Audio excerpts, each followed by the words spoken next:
चलिए बच्चों आगे चलते हैं। Next is total internal reflection का एक अच्छा सा यूज है, that is known as circle of illuminance.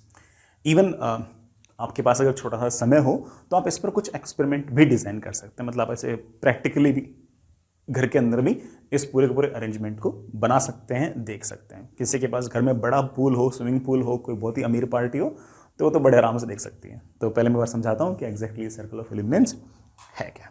सुनिएगा,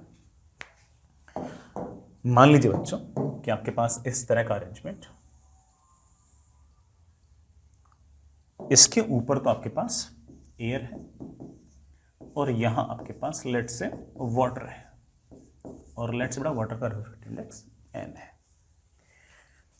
इस इंटरफेस से कुछ डिस्टेंस नीचे यहां कहीं कोई लाइट का सोर्स, पॉइंट सोर्स मान रहा हूं बेटा मैं, ऐसे पॉइंट सोर्स मान लीजिए कि ये इस इंटरफेस से, सरफेस से h डिस्टेंस नीचे है। ठीक है बेटा, यहां तो आपका वाटर है, बड़ा ट्रांसपेरेंट वाटर मानना है, ठीक। और इस पॉइंट सोर्स से लेट से बेटा कुछ लाइट निकल रही है। ऑफ कोर्स बेटा पॉइंट सोर्स है तो सोर्स तो लाइट का ही ना, इसमें से लाइट निकल रही है। मैं कुछ रेज दिखाता हूं। मान लीजिए कि इस पॉइंट सोर्स में से एक रे निकली ऐसे। ऑब्वियस बात है कि ये रे सीधी निकल जाएगी। एक रे और भेजता हूं, ये रे बेटा ऐसे गई। It's a refraction from denser to rare medium, और रिफ्रैक्शन के बाद ये जो रे है ये ऐसे मुड़ गई। ठीक है, यही हाल बेटा ऐसे इधर भी होगा, रे यूं जाएगी। It's a refraction from denser medium to rare medium, ray जो होगी वो ऐसे मुड़ जाएगी दूर की तरफ, isn't it? चलो एक रे और भेजता हूं, थोड़ा और दूर की रे भेजता हूं। ये जो और दूर की रे है, इसका एंगल ऑफ इंसिडेंस तो इसके एंगल ऑफ इंसिडेंस से भी ज्यादा होगा। ठीक है, लेकिन चलो मान लेते हैं कि ये भी रे बाहर निकल गई, मतलब इस सोर्स से जो लाइट है वो बाहर पहुंच रही है। मैंने बेटा रे ऐसे दूर भेजी, जैसा कि आप देख पा रहे हो कि जैसे बेटा आप दूर भेजोगे तो ये वाला जो एंगल ऑफ इंसिडेंस होगा ये इस एंगल ऑफ इंसिडेंस से ज्यादा होगा, तो एंगल ऑफ रिफ्रैक्शन भी ज्यादा होगा। किसी तरह से रे बाहर पहुंच गई। अगर मैं और दूर अगर रे भेज दूंगा तो हो सकता है कि आपका एंगल ऑफ इंसिडेंस जो है वो क्रिटिकल एंगल के बराबर हो जाए और एंगल ऑफ रिफ्रैक्शन आपका 90 डिग्री हो जाए। वो आखिरी रे होगी, द फार्देस्ट रे होगी जो जस्ट बाहर निकलेगी, वो फार्देस्ट रे होगी जो जस्ट बाहर निकलेगी। चलो उसे बनाते हैं। नेक्स्ट पेज बनाए, इसे खराब नहीं करते, अगले पेज बनाते हैं। ठीक है, ये बेटा आपके पास इंटरफेस, ठीक है। यहां से कुछ डिस्टेंस नीचे बेटा आपके पास ये पॉइंट सोर्स, जो यहां से h डिस्टेंस नीचे है। यहां मैंने एक बार के लिए एयर मान लिया है, यहां मैंने एक बार के लिए वाटर मान लिया है। इसका रिफ्रैक्टिव इंडेक्स मैंने एक बार के लिए n ले लिया। ठीक है, अब सबसे आखिरी रे कौन सी होगी जो जस्ट बाहर निकलेगी? तो मेरे बच्चे बोलेंगे सर सबसे आखिरी रे ये वाली होगी जो बाहर निकलेगी, ये सबसे दूर है, तो यहां पर एंगल ऑफ इंसिडेंस सबसे बड़ा वाला है। ये वाला angle of incidence just critical angle के बराबर होगा, एंड दिस रे ऐसे निकल जाएगी जस्ट। इसके लिए आपका angle of refraction will be 90 degree. इसके आगे वाली जो रे है ना, ये बाहर नहीं निकल पाएगी। कारण मेरे प्यारे बच्चे जानते हैं, क्योंकि इसका एंगल ऑफ इंसिडेंस तो जैसा कि आप ज्योमेट्री से देख भी पा रहे हैं, ये तो सी से ही बड़ा है, और अगर ये सी से बड़ा है तो ये बाहर नहीं निकलेगा, बल्कि ये तो पलट कर वापस वाटर के अंदर आ जाएगा। This is the farthest most ray which has just come out. और ऐसी कोई ना कोई रे बेटा लेफ्ट में भी होगी, यहां कहीं, जहां पर ये वाला एंगल जो होगा, एंगल ऑफ इंसिडेंस होगा, एक क्रिटिकल एंगल होगा, और रे जस्ट बाहर आ रही होगी। इसके इधर वाली रेस बाहर आ रही हैं, ये रे बाहर आ रही है, ये रे बाहर आ रही है, ये रे बाहर आ रही है, ये रे बाहर आ रही है, ये रे जस्ट बाहर आ रही है, इसके बाहर वाली रे बाहर नहीं आ रही। इसका मतलब इस पॉइंट से ये सबसे दूर वाला पॉइंट है, इस पॉइंट से ये सबसे दूर वाला पॉइंट है जहां से रे बाहर आ रही है, बेटा मैं इसको आर लिख देता हूं। और जो बाहर इंसान बैठा होगा उसे ऐसा लगेगा, अब ये पॉइंट सोर्स सिर्फ और सिर्फ 2 डायमेंशन में रे थोड़ी निकाल रहा है, ये थोड़ा हर तरफ निकाल रहा है, हर तरफ निकाल रहा है। तो बाहर जो इंसान बैठा होगा उसको ऐसा लगेगा कि आर रेडियस का एक सर्कल है, जिस सर्कल में से ही लाइट बाहर आ रही है। क्यों सर, उसके बाहर वाले पॉइंट्स, क्या बाहर वाले पॉइंट से लाइट बाहर क्यों नहीं? क्योंकि जो बाहर वाले पॉइंट है वहां पर बड़ा angle of incidence critical angle से बड़ा हो गया और रे पलटकर वापस मीडियम के अंदर लौटकर वापस आ गई, और इस कारण से सिर्फ और सिर्फ इस सर्कल में से ही रे बाहर निकलकर आ पाएंगी। इस सर्कल को मैं नाम दे दूंगा, this circle is known as circle of illuminance. नाम से भी आइडिया लग गया होगा, सर्कल ऑफ इल्यूमिनेंस, वो सर्कल जिसमें से लाइट बाहर निकल रही है, इसके बाहर से बड़ा लाइट बाहर निकल रहा है। आई रियली होप इस बात को आप समझ गए बेटा। तो आपके पास कितना अच्छा सा पॉइंट आ गया, सिर्फ और सिर्फ इस सर्कल में से ही लाइट बाहर आएगी, बस बेटा, बस। सर क्या मैं इस सर्कल का रेडियस निकाल सकता हूं? बिल्कुल। अगर ये वाला एंगल C, ये 90 - C, अगेन बेटा this angle comes out to be C। इस ट्रायंगल को जरा गौर से देखो, मैं इस पॉइंट को एक बार के लिए O लिख दूं, ये S लिख दिया बेटा, इस पॉइंट को मैं एक बार के लिए P लिख देता हूं।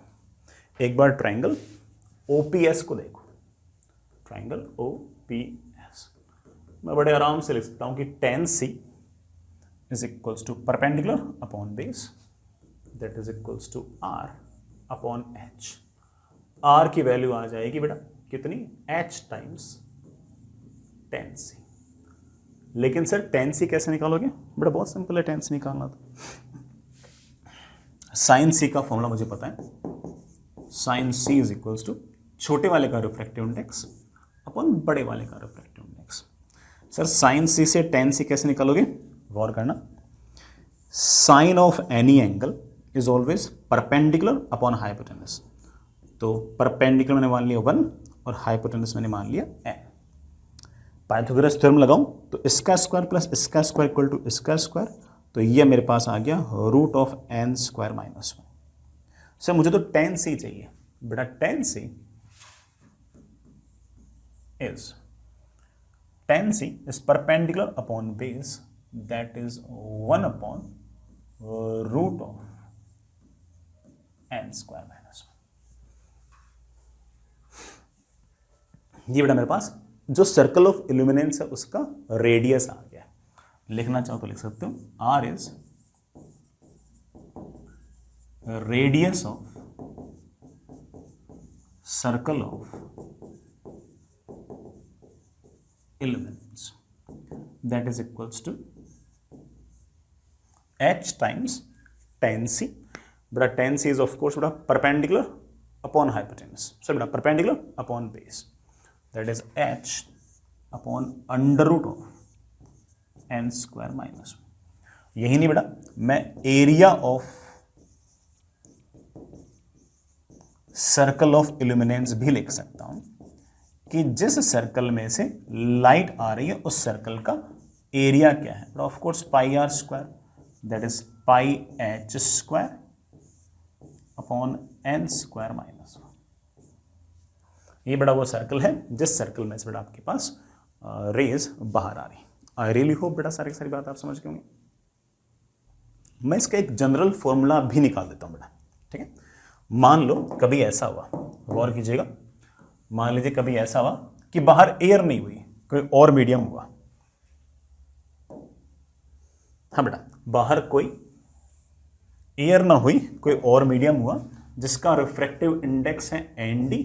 सॉरी बेटा, बाहर वाले मीडियम का रिफ्रैक्टिव इंडेक्स है लेट्स से NR और इसका रिफ्रैक्टिव इंडेक्स है ND। ये डेंसर मीडियम है और ये रेयर मीडियम है, और इस डेंसर मीडियम के अंदर इंटरफेस से H डिस्टेंस नीचे यहां पर बेटा लाइट का कोई सोर्स पड़ा है। ये वाली रे बाहर जाएगी, ये वाली रे भी बाहर जाएगी, ये लास्ट रे होगी जो बाहर जाएगी। लास्ट रे कौन सी होगी? जिसका angle of incidence critical angle के बराबर हो जाएगा, वो बना दो बेटा। लास्ट रे जो बाहर जाएगी वो यूं जाएगी, उसका एंगल ऑफ इंसिडेंस जो है वो सी के बराबर होगा, और ये जो रे होगी ये जस्ट यूं ग्रेस करती हुई बाहर निकल जाएगी। इससे दूर वाली जो रे है इसके बाहर निकलने की कोई संभावना नहीं है, क्योंकि इसका एंगल ऑफ इंसिडेंस तो क्रिटिकल एंगल से बड़ा है, ये तो पलट के वापस आ जाएगा। इसी तरह से इस तरफ भी एक रे होगी बेटा, जो लास्ट बाहर निकलेगी वो होगी जिसके लिए ये एंगल ऑफ इंसिडेंस जो है क्रिटिकल एंगल के बराबर होगा, और रे यूं निकल जाएगी।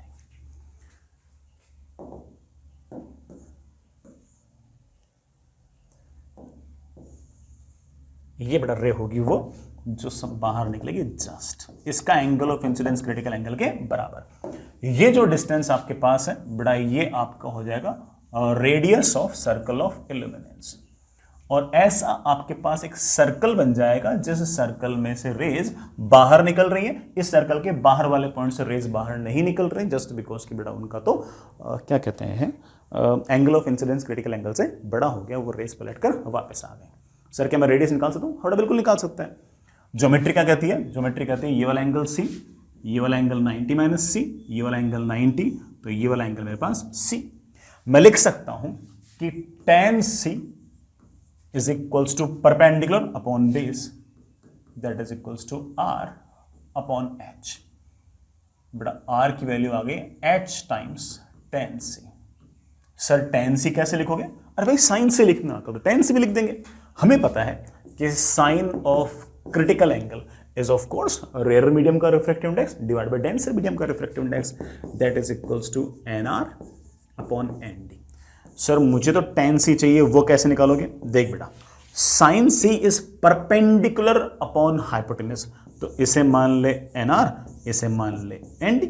तो बाय पाइथागोरस थ्योरम में लिख सकता हूं इसका स्क्वायर प्लस इसका स्क्वायर इक्वल टू इसका स्क्वायर, तो ये अपने पास आ जाएगा nd का स्क्वायर माइनस nr का square. tan c is this upon this, तो मेरे पास आ गया r is equals to h times tan c, that is nr upon root of nd square minus nr square. ये बड़ा आपका r आ गया। ये वाला रिजल्ट और पिछले रिजल्ट सेम ही है, बस पिछले वाले में nr की जो वैल्यू थी वो 1 थी और nd की वैल्यू मैंने n ले ली थी, बाकी बेटा सेम बात है। और अगर कोई मुझसे पूछे कि कितने एरिया में से लाइट बाहर निकल रही है, that is of course pi r square, that is pi times h square nr square upon upon upon upon nd square minus nr square. ये और जनरल फॉर्मूला हो गया। ये वाला फॉर्मूला कब है? जब बेटा बाहर आपके पास एयर हो। ये वाला फॉर्मूला कब है? जब बेटा यहां पर कुछ मीडियम और हो, यहां पर कुछ मीडियम और हो। ठीक है, ये बेटा फॉर्मूला तो दोनों फॉर्मूला बन जाएगा। अच्छा, ये थोड़ा जनरल फॉर्मूला ज्यादा है। अगर ये वाला याद कर लो तो पहले वाला याद करने की जरूरत तो आपको है ही नहीं। हालांकि दोनों याद करने की जरूरत नहीं है, सिर्फ और सिर्फ रेडियस का फॉर्मूला भी याद रख लेना, मेरे ख्याल से काफी हद तक आपका काम बना देगा। आगे चलते हैं बच्चों। ठीक है बच्चों, आगे चलते हैं। Next is optical fibre. Optical fibre बेटा तुम लोगों ने खूब बार ये नाम सुना भी होगा। बहुत सारे हाई इंटेंसिटी के जो सिग्नल्स होते हैं, खासतौर से जो इलेक्ट्रोमैग्नेटिक वेव्स होती है, उनको एक जगह से दूसरी जगह तक ट्रांसफर करने के लिए ये अपने आप में एक मीडियम की तरह काम करता है। तो इसका बेसिक काम है, it is used to transmit electromagnetic waves from one place to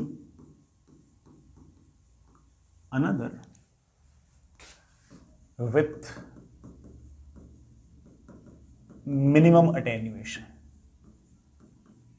बड़ा अटेन्यूएशन मतलब लॉस, कि सिग्नल एक जगह से दूसरी जगह तक ट्रांसफर भी हो और सिग्नल के अंदर बहुत ज़्यादा इंटेंसिटी वगैरह का लॉस भी ना हो। इसके लिए हम ऑप्टिकल फाइबर्स यूज करते हैं with minimum attenuations. When I say attenuations I mean that I am talking about the loss in this signal.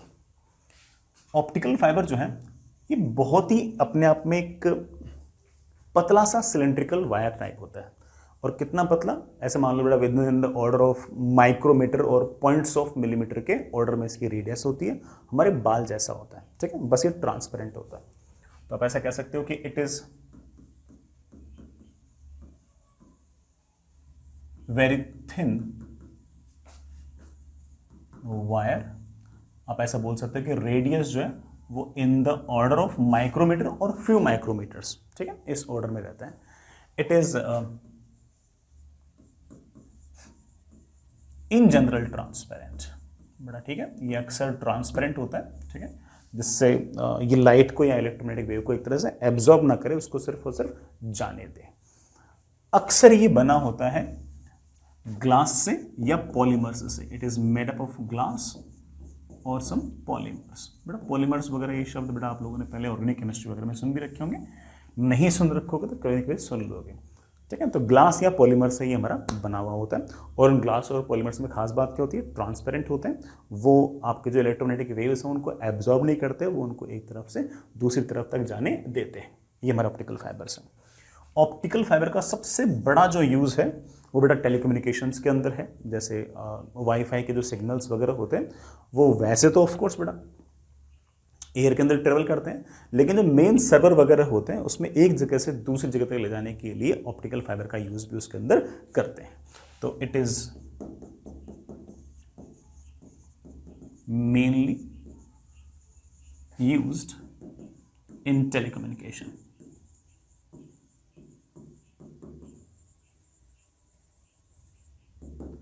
It is mainly used in telecommunications, ठीक है। अब एग्जैक्टली बेटा है कि ऑप्टिकल फाइबर क्या, इसके पीछे का कॉन्सेप्ट है, आराम से इत्मीनान से सुनना। ये मान लीजिए बेटा आपके पास कोई सिलेंड्रिकल वायर है ऐसे, ये बेटा मेरे पास कोई सिलेंड्रिकल वायर है ऐसे, और ये बीचों बीच से गुजरने वाली बेटा इसकी एक लेट से एक्सिस है। इसका रिफ्रैक्टिव इंडेक्स n है। मैं सराउंडिंग के अंदर एक बार के लिए एयर मान लेता हूं, मैं सराउंडिंग बार एयर मान लेता हूं। इसके पीछे का क्या कॉन्सेप्ट है सुनिएगा। मान लीजिए बेटा कि मैंने इस पर कोई ना कोई रे भेज दी ऐसे, रे आई ऐसे एयर से इस ऑप्टिकल फाइबर के अंदर आ रही है, एक तरह से बेटा सिलेंड्रिकल ग्लास के अंदर आ रही है। ये मान लीजिए आपका एंगल ऑफ इंसिडेंस है। It's a refraction from rare medium to denser medium. तो ऑफ कोर्स जो रे बेटा वो थोड़ी सी नॉर्मल की तरफ मुड़ जाएगी, ये आपका नॉर्मल है। तो रिफ्रैक्शन के पश्चात रे मुड़ गई ऐसे। लेट्स बेटा दिस एंगल इज आर। ये एंगल आर निकालना हमारे लिए बाएं हाथ का खेल है, कोई बहुत बड़ा टास्क ऐसा है नहीं। फिर से एक बार फिर से रिफ्रैक्शन वाला केस आ गया। इस बार रिफ्रैक्शन आ रहा है बेटा कहां से, कहां, डेंसर से रेयर। मैं नहीं चाहता कि रे यहां से बाहर निकले, क्योंकि अगर एक बार रे बाहर निकल गई फिर तो ऑप्टिकल फाइबर से बाहर अगर निकल गई फिर तो बेटा ये ट्रांसमिट कर ही नहीं पाएगा। मैं तो ये चाहता हूं कि रे जो है वो सिलेंडर के अंदर ही रहे, ऑप्टिकल फाइबर के अंदर ही रहे। तो मैं ये चाहूंगा कि इस पॉइंट पर किसी तरह से टोटल इंटरनल रिफ्लेक्शन हो जाए, और इसलिए ये वाला जो एंगल ऑफ इंसिडेंस है, मैं ये चाहूंगा कि ये वाला angle of incidence critical angle से बड़ा हो, और ये जो रे है ये पलट कर ऐसे आ जाए, ये पलटकर ऐसे आ जाए। और अगर ये वाला एंगल आई तो बेटा ये वाला एंगल भी आई। मैं बाय ज्योमेट्री फिर ऐसा कह सकता हूं कि अगर ये वाला एंगल आई तो बेटा ये वाला एंगल भी आपके पास आई, और अगर ये वाला एंगल आई क्रिटिकल एंगल से बड़ा है तो ये वाला आई भी क्रिटिकल एंगल से बड़ा है, और अगर क्रिटिकल एंगल से बड़ा है तो इस पॉइंट पर भी आपका TIR हो जाएगा, और जो रे होगी वो फाइनली यूं निकल जाए। मेरे ख्याल से अब तुम ऑप्टिकल फाइबर का बेसिक कॉन्सेप्ट समझ गए होंगे कि जो आपकी इस सिलेंड्रिकल सरफेस है, ये वाला जो कर्व्ड सरफेस है, इससे जितने भी आपके इंसिडेंट्स हुए हैं वो हमेशा TIR कर रहे हैं, और इस कारण से रे जो होगी वो इस सर्कुलर क्रॉस सेक्शन से एंटर करेगी और फाइनली सर्कुलर क्रॉस सेक्शन से ही बाहर निकलेगी। यहां से एंटर करेगी और यहां से एग्जिट करेगी, और जो कर्व्ड सेक्शन है वहां पर हमेशा ही उसका angle of incidence critical angle से बड़ा होगा, और क्रिटिकल एंगल से अगर बड़ा होगा तो वहां पर तो TIR करके हमेशा इस सिलेंड्रिकल ऑप्टिकल फाइबर के अंदर ही लगातार मूव करती जाएगी। तो इसके पीछे का जो कॉन्सेप्ट है मैं एक बार साइड में लिख देता हूं। क्या कॉन्सेप्ट है बेटा? मेरे पास सिर्फ और सिर्फ 2 पॉइंट है बोलने के लिए। पहला कि electromagnetic wave enters from circular cross section and exits from other cross section, other circular cross section, isn't it? तो सर ये जो आपका कर्व्ड वाले सरफेस है, इससे जितने रिफ्लेक्शन है उनका क्या होगा बेटा, वहां से रे बाहर नहीं जानी चाहिए, और अगर वहां से रे बाहर नहीं जानी चाहिए तो यहां पर हमेशा क्या होगा, TIR होगा। यहां पर जो भी एंगल ऑफ इंसिडेंस होगा वो क्रिटिकल एंगल से बड़ा होगा। तो बेटा दूसरी बात, ऑल द इंसिडेंसेस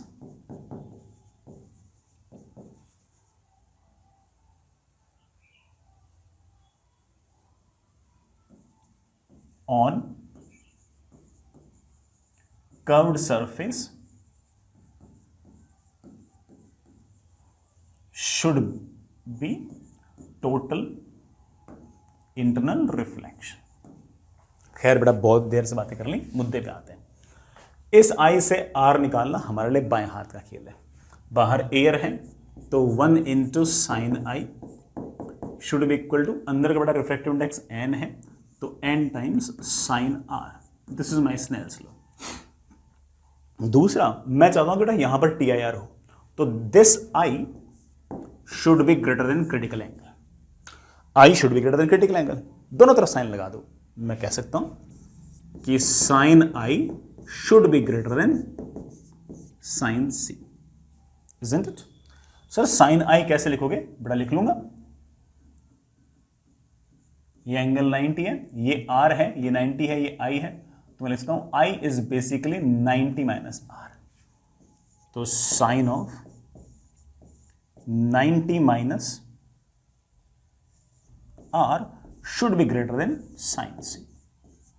बेटा sine 90 minus R is I think cos R। Cos R should be greater than sine C। अब बन जाएगा सर कॉस R को क्या लिख सकता हूं बेटा? Cos R can be written as under root of 1 minus sine square r. Sir ऐसा क्यों लिख रहे हो? बिकॉज मुझे साइन आर पहले से पता है, it should be greater than sine c. Sine c मेरे बच्चों को लिखना आता है। इस सरफेस पर अगर क्रिटिकल एंगल लिखना हो तो साइन सी शुड बी छोटा अपॉन बड़ा, मतलब एयर का refractive index divide by optical fibre का refractive index. Under root of 1 minus sine square r, बेटा sine square r can be written as sine square i upon n square. ये लीजिए बेटा, मेरे पास आ गया 1 शुड बी ग्रेटर देन, ये उधर गया तो 1 plus sine square i upon n square. और लास्ट स्टेप में मेरे पास आ गया कि n square should be greater than 1 plus sine square आई,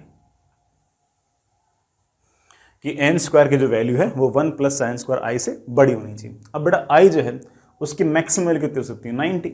तो साइन स्क्वायर आई की मैक्सिमम वैल्यू कितनी हो सकती है? 1। तो इसका मतलब अगर एन स्क्वायर की वैल्यू 1 और इसकी मैक्सिमम वैल्यू हो सकती है 1, एन स्क्वायर की वैल्यू अगर 2 से बड़ी हो गई, इसका मतलब आई की वैल्यू कुछ भी रख दो 0 से लेकर 90 डिग्री तक, वो हमेशा ही यहां पर आपकी TIR करेगी और रे कभी भी यहां से बाहर नहीं निकलेगी और कर्व्ड सरफेस से एंटर करेगी और कर्व्ड सरफेस से ही एग्जिट करेगी। तो आपके इस ऑप्टिकल फाइबर की जो रिफ्रैक्टिव इंडेक्स है वो मेरे प्यारे बच्चों √2 से ज्यादा होनी चाहिए, अगर इस तरह का बिल्कुल एक सिंपलिस्टिक केस लेते हैं तो।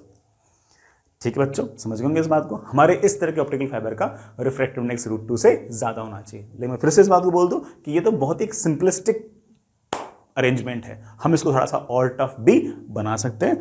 हम उसको टफ बनाते हैं एक सवाल के थ्रू। ठीक है, ठीक है बच्चों। तो बिल्कुल जनरल केस में आप ऐसा कह सकते हो कि ऑप्टिकल फाइबर का रिफ्रैक्टिव इंडेक्स इस तरह से √2 से ज्यादा होना चाहिए। कारण बेटा आप समझिए क्यों। अब थोड़ी एक टफ सिचुएशन और देखते हैं। एक्चुअल जो आपका ऑप्टिकल फाइबर होता है उसमें बीच में तो बड़ा ऑप्टिकल फाइबर होता है और उसके ऊपर एक कवर लगा देते हैं। जो कवर लगाते हैं उसको हम क्लैडिंग कहते हैं। जैसे इस केस में ये बड़ा एक ऑप्टिकल फाइबर है जिसका रिफ्रैक्टिव इंडेक्स है n1 और इसके साइड में ऐसी एक क्लैडिंग है। क्लैडिंग मतलब एक तरीके से ऐसा मान लीजिए कि इसके ऊपर ऐसा कवर है। ये जो कवर है इसका रिफ्रैक्टिव इंडेक्स n2 है। ठीक है, जो ऑप्टिकल फाइबर है इसका रिफ्रैक्टिव इंडेक्स तो बड़ा n1 है और जो क्लैडिंग है इसके चारों तरफ उसका रिफ्रैक्टिव इंडेक्स n2। बाहर का रिफ्रैक्टिव इंडेक्स मेरे पास n0 है, सराउंडिंग का रिफ्रैक्टिव इंडेक्स मेरे पास इस तरह से n0 है। मैंने बेटा को लाइट भेज दी इस तरह से ऑप्टिकल फाइबर पे और सराउंडिंग का रिफ्रैक्टिव इंडेक्स में जैसे n0 दे दिया। ये नॉर्मल है, ये बड़ा आपका रिफ्रैक्टिव इंडेक्स जो है, सॉरी ये जो एंगल ऑफ इंसिडेंस है मैंने डायग्राम की मदद से आई दिखा दिया। मेरा सवाल बेटा आपसे ये है, find the values of I for which रे will not come out of the curved surface of optical fibre. ये जो आपका ऑप्टिकल फाइबर है इसके कर्व्ड सरफेस से रे बाहर ना निकले, ऐसे ही अंदर टीआईआर करते करते करते सिर्फ और सिर्फ ये जो आपका सर्कुलर क्रॉस सेक्शन वाला जो सरफेस है इसी से रे बाहर निकलनी चाहिए। इसके लिए आई की वैल्यूज क्या क्या होनी चाहिए, आई की क्या क्या वैल्यूज पॉसिबल है, ये मुझसे सवाल में पूछा गया। चलिए बच्चों करते हैं। आपकी जो रे है बड़ा वो यूं आई, मान लीजिए यहां पर रिफ्रैक्शन के बाद रे ऐसे चली गई। ये वाला एंगल अगर मेरे पास आर है तो मैं यहां से यहां स्नेल्स लॉ लगा सकता हूं। n0 times sine i should be equal to, अंदर का रिफ्रैक्टिव इंडेक्स बेटा n1 टाइम्स साइन आर, ये मेरा आर आ गया। ठीक है, अब फिर से ये मैंने एक नॉर्मल बना दिया।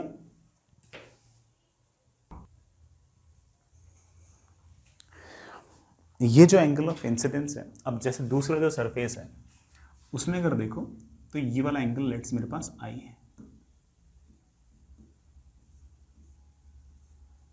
ये वाला एंगल 90 है, तो ये जो आई होगा it will be of course 90 minus r. मैं नहीं चाहता कि ये वाला जो रे है ये क्लैडिंग के अंदर एंटर हो जाए, क्योंकि अगर एक बार अगर क्लैडिंग में एंटर होगी ना तो क्लैडिंग ट्रांसपेरेंट नहीं है, वो तो क्या होगा कि इस इलेक्ट्रोमैग्नेटिक वेव को खा जाएगी, मतलब उसकी इंटेंसिटी को कम कर देगी, है ना, एब्जॉर्ब कर लेगी उसको। हम चाहते हैं कि ये रे तो ऐसे अंदर अंदर टक्कर करती रहे और कर्व्ड सरफेस से बाहर निकले नहीं, और अगर निकले तो सिर्फ और सिर्फ सर्कुलर क्रॉस सेक्शन वाले सरफेस से ही बाहर निकले। तो व्हाट आई वांट कि ये जो एंगल ऑफ इंसिडेंस है इस सरफेस पर, this I should be greater than critical angle. अब दोनों तरफ साइन लगा दो, दोनों तरफ बड़ा साइन लगा सकते हैं क्योंकि साइन है ना 0 से लेकर 90 डिग्री तक इंक्रीजिंग फंक्शन है, तो इनइक्वलिटी वैसे की वैसी रहेगी। हम कह सकते हैं कि sine i should be greater than sine c. अरे सॉरी बेटा, ये वाला आई को आई डैश लिखना पड़ेगा क्योंकि आई तो मैंने यहां यूज कर लिया ना, तो i dash should be greater than c, sine i dash should be greater than c, sine c. ये वाला आई और ये वाला आई सेम थोड़ी।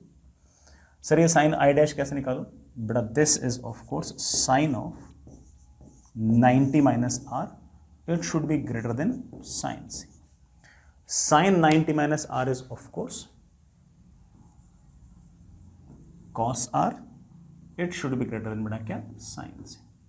अब कॉस आर क्या लिखो बेटा, कॉस आर आप बड़े आराम से लिख सकते हो under root of 1 minus sine square r, it should be greater than sine सी।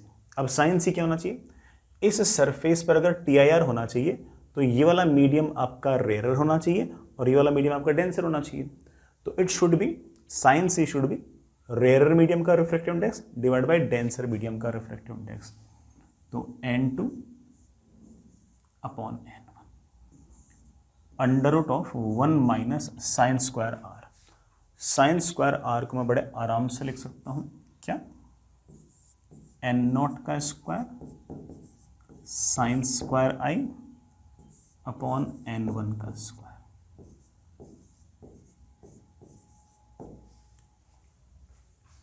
ठीक है ना, 1 माइनस n0 का स्क्वायर अपॉन n1 का square, sign square I should be greater then n2 का स्क्वायर अपॉन n1 का स्क्वायर। इसको बड़ा उधर ले जाते हैं तो मेरे पास क्या एक्सप्रेशन बन जाएगा, 1 माइनस n2 का स्क्वायर अपॉन n1 का square should be greater then n0 का स्क्वायर अपॉन n1 का स्क्वायर, n0 का स्क्वायर अपॉन n1 का स्क्वायर साइन स्क्वायर।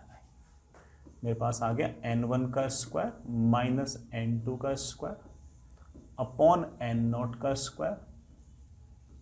ये लो बेटा, हमारे पास आंसर आ गया कि sine i should be less than under root of n1 का स्क्वायर माइनस n2 का स्क्वायर अपॉन n0।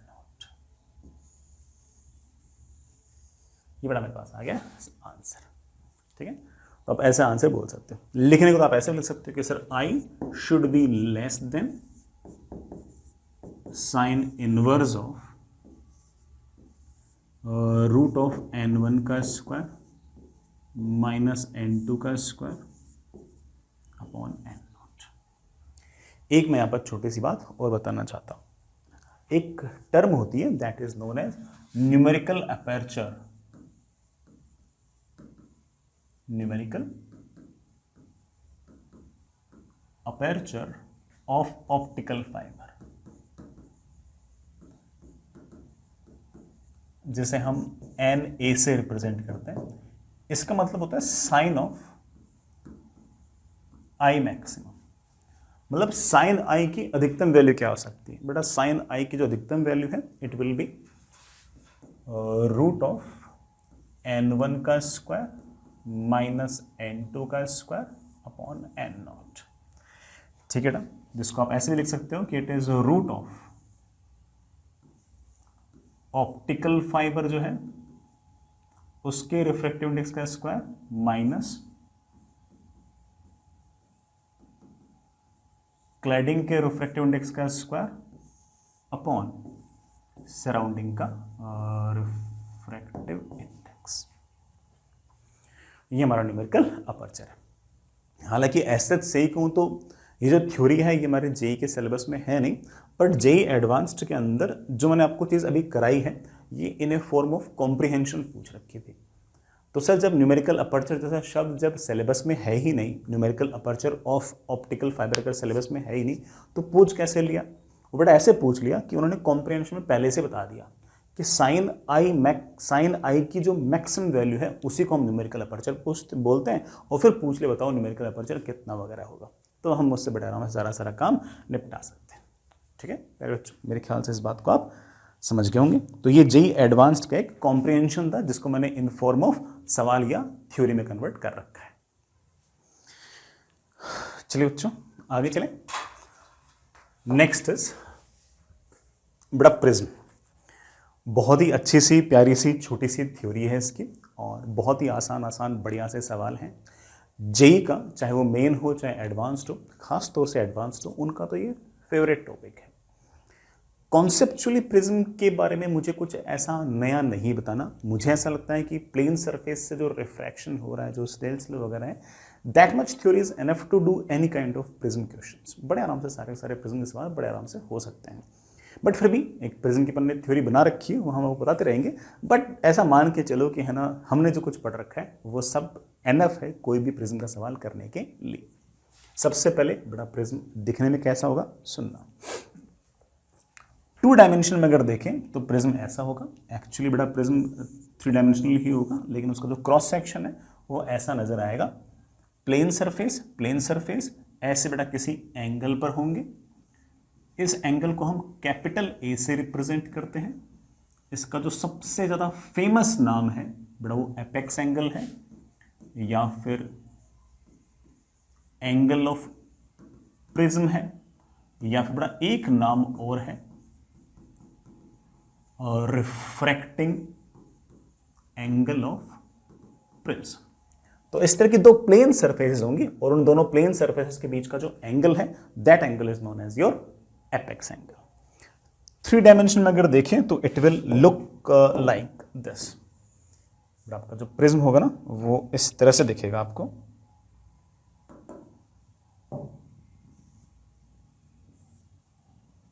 ऐसे दिखेगा प्रिज्म। ये वाला एंगल आपका एपेक्स एंगल। मैं एक बार हल्का से डिफाइन कर दूं, ये बीच में ऐसा एक ट्रांसपेरेंट मीडियम है, अंदर जो बड़ा मीडियम है इसका ट्रांसपेरेंट होना जरूरी है। यहां यहां यहां यहां यहां यहां यहां यहां यहां हर जगह रिफ्रैक्टिव इंडेक्स सेम होगा, तो मैं इसलिए बोल दूं कि ये जो मीडियम है ये अपने आप में एक होमोजीनियस मीडियम है, एक ऐसा ट्रांसपेरेंट होमोजीनियस मीडियम जो दो प्लेन सरफेसेस के बीच में है। This transparent homogeneous medium is known as your क्या नाम बेटा इसका, प्रिज्म। तो एक डेफिनेशन लिखना चाहो तो लिख सकते हो, ए transparent refracting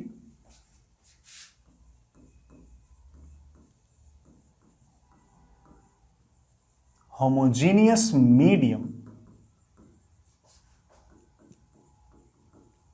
bounded by two plane surfaces। बेटा ये वाले प्लेन सरफेस और ये वाले प्लेन सरफेस से बाउंडेड है बाय टू प्लेन सरफेसेस, और ये दोनों प्लेन सरफेसेस पैरेलल नहीं होनी चाहिए वरना तो पैरेलल स्लैब बन जाएगा। These two plane surfaces at an angle, of course बेटा तो क्या लिखा, a transparent refracting homogeneous medium bounded by two plane surfaces inclined at some angle, inclined at some angle is known as prism। ये बेटा आपका prism है, और ये जो ऊपर वाला एंगल है ये बेटा आपका एपेक्स एंगल मान लीजिए बेटा, और रिफ्रैक्टिंग एंगल ऑफ प्रिज्म बोल दीजिए, ये बड़ा एंगल ऑफ प्रिज्म बोल दीजिए। ये सारे के सारे शब्दों में से कोई सा भी शब्द आप यूज कर सकते हो, ठीक है। आगे चलो बेटा, नेक्स्ट इज, एक सवाल करते हैं। आप भी सोच रहे हो सर पढ़ाया वढ़ाया तो कुछ है नहीं, सवाल पूछ रहा हूं हमसे, आप बेटा बिल्कुल पूछ रहे हैं, क्योंकि मुझे ऐसा पता है कि Snell's law, geometry Snell's law is more than enough to do any prism question, ठीक है। ये आपके पास बेटा एक प्रिज्म है जिसका रिफ्रैक्टिव इंडेक्स √2 है और इसका एपेक्स एंगल 75 है, ठीक। ये बेटा आपका प्रिज्म है, ट्रांसपेरेंट होमोजीनियस मीडियम है, बाहर बेटा कुछ, वैसे तो कुछ न बोल रखा होगा तब भी एयर मानेंगे, वैसे मैंने एयर लिख भी रखा है। मैंने बेटा को लाइट भेज दी ऐसे, ये बेटा इस प्लेन सरफेस का नॉर्मल, ये आपका एंगल ऑफ इंसिडेंस, मैं इसे एक बार के लिए आई लिख दूं। अगर कुछ ना होता तो ये रे, अगर कुछ ना होता तो ये रे सीधी निकल जाती,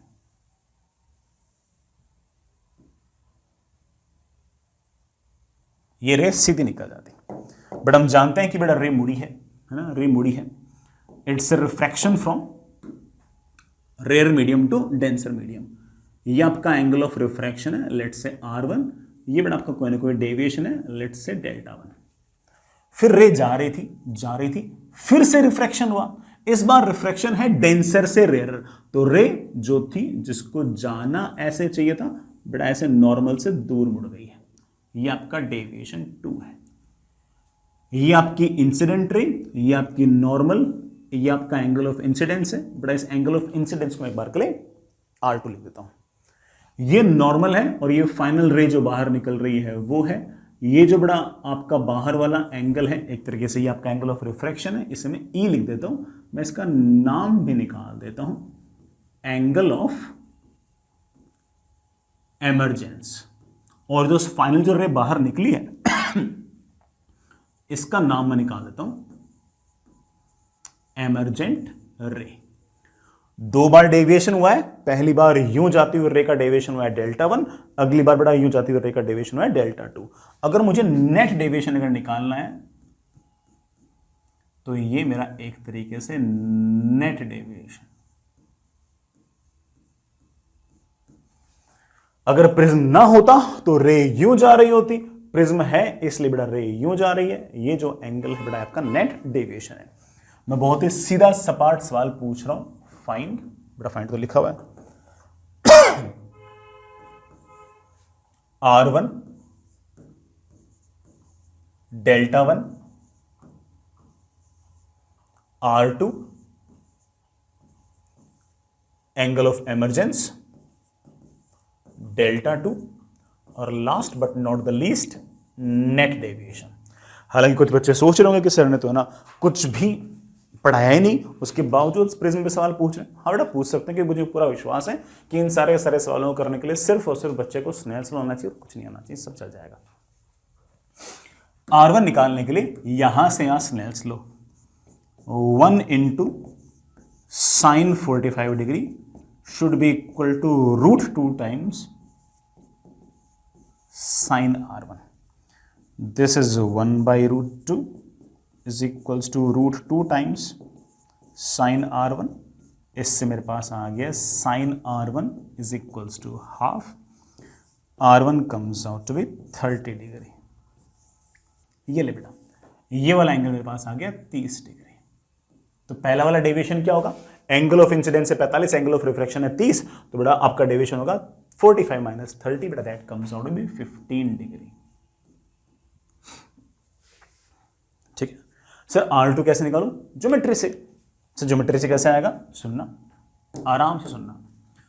ये नॉर्मल है, ये सरफेस है, नॉर्मल और सरफेस के बीच टोटल एंगल आपका होता है 90।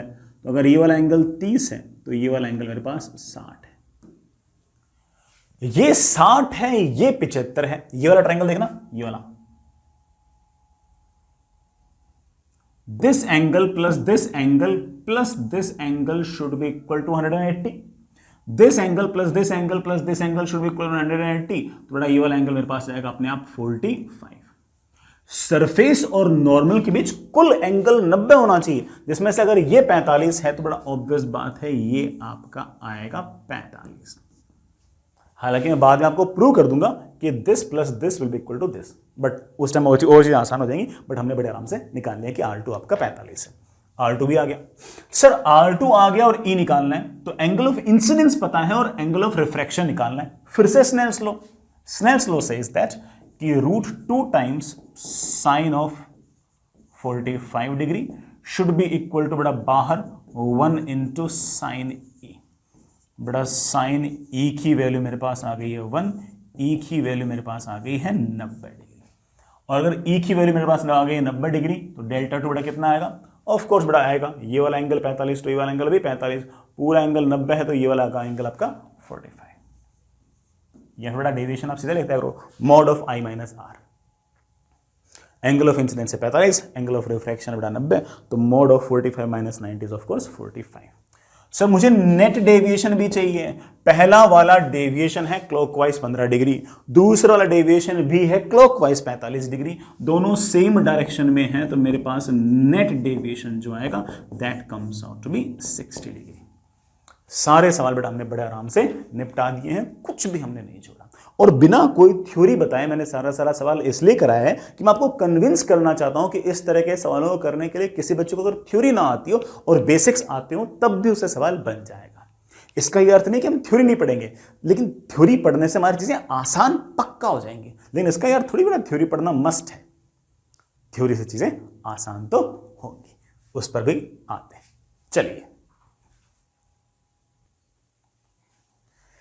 चलिए बच्चों, इसकी हम पूरी की पूरी एक बार हम थ्योरी डेवलप करने की कोशिश करते हैं।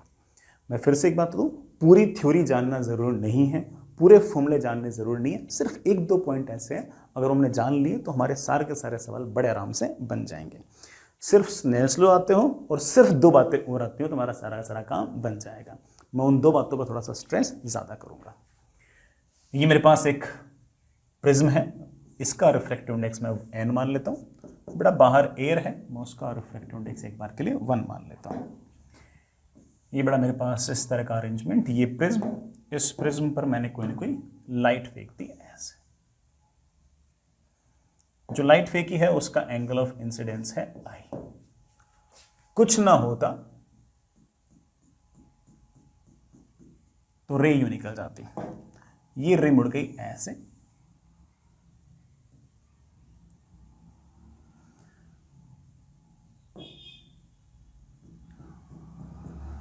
ये वाला जो एंगल है बेटा मैंने इसको एक बार के लिए R1 बोल दिया, ये वाला जो एंगल है मैंने इसको एक बार के लिए R2 बोल दिया। कुछ ना होता तो रे यूं निकल जाती, बट वी नो दैट कि कुछ तो होगा ही। फाइनली बेटा आपकी रे जाएगी ऐसे। ये जो रे यूं जा रही है ये किसी न किसी एंगल पे जा रही है बेटा, लेट्स से दिस इज ई। ये पहला वाला डेविएशन है डेल्टा 1, इसको मैं लिख सकता हूं आई माइनस आर 1। ये अगला डेविएशन है डेल्टा 2, बेटा मैं इसे लिख सकता हूं ई माइनस आर 2। बिल्कुल बेटा रिफ्रैक्शन वाले फॉर्मूला लगाए, कुछ खास काम तो नहीं किया मैंने, आराम से सुनना। ये नॉर्मल, ये सरफेस, नॉर्मल और सरफेस और नॉर्मल के बीच टोटल एंगल 90। ये वाला अगर एंगल R1 तो ये 90 माइनस R1। ये नॉर्मल, ये सरफेस और नॉर्मल के बीच टोटल एंगल 90, तो बेटा ये वाला एंगल मेरे पास आएगा 90 माइनस R2। इस ट्राइंगल को अगर मैं देखूं तो मैं बड़े आराम से एक बात कह सकता हूं कि this angle plus this angle plus this angle must be equal to 180। तो A plus 90 minus R1 plus 90 minus R2 should be equal to 180 degree. बड़ा 180 कैंसिल, मेरे पास आ गया R1 plus R2 should be equal to A। इन दोनों angle का सम A होना चाहिए। चाहो तो चेक करो बेटा, पिछले वाले साल में ये 45, ये 30 कितना हो गया 75, it is equal to A। हालांकि मैं इस टाइम ये वाली बात पता नहीं थी, लेकिन सवाल तो कर ही लिया था। ठीक है बेटा, एक बात और पता होनी चाहिए, दूसरी ये कि नेट डेविएशन कितना होगा। एक तो ये वाला पॉइंट इंपॉर्टेंट है मेरे लिए, और दूसरा पॉइंट मेरे लिए ये इंपॉर्टेंट है कि डेविएशन क्या होगा। डेविएशन होगा पहला वाला डेविएशन प्लस दूसरा वाला डेविएशन, दोनों को ऐड कर दो। पहला वाला डेविएशन मेरे पास है I माइनस R1, दूसरा वाला डेविएशन है E माइनस R2, और यहां से मेरे पास आ गया I plus E minus of R1 plus R2। ये जो R1 प्लस R2 ये हम पहले से पहचानते हैं कि ये तुम्हारा एपेक्स एंगल ही है, तो यहां से बेटा ये नेट डेविएशन, इससे मेरे पास नेट डेविएशन आ गया बेटा कितना I plus E minus E। बस ये दो बातें मेरे लिए मोर देन इनफ है, इसके आगे तो कुछ नहीं है। सर ये E कैसे निकालेंगे, सबसे इंपॉर्टेंट चीज तो सर ये E निकालना है। सर कोई फॉर्मूला है क्या? E निकालने का कोई फॉर्मूला नहीं। तो सर निकलेगा कैसे? यहां से यहां स्नेल्स लो, यहां से यहां ज्योमेट्री हमने याद कर ली कि R1 plus R2 will be equal to A। यहां से वापस से स्नेल्स लो, तो I आ गया तो E भी आ गया, और अगर I आ गया E आ गया तो ऑफकोर्स आपका डेविएशन भी आ गया। तो सारा का सारा काम बड़े आराम से इत्मीनान से हमसे ऐसे बन जाएगा। तो यू जस्ट हैव टू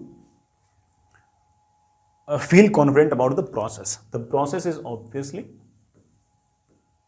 सबसे पहले स्नेल्स लो, उसके बाद ऑब्वियसली बेटा ज्योमेट्री, और ज्योमेट्री मैंने याद कर ली कि इन दोनों एंगल्स का सम एपेक्स एंगल के बराबर होगा।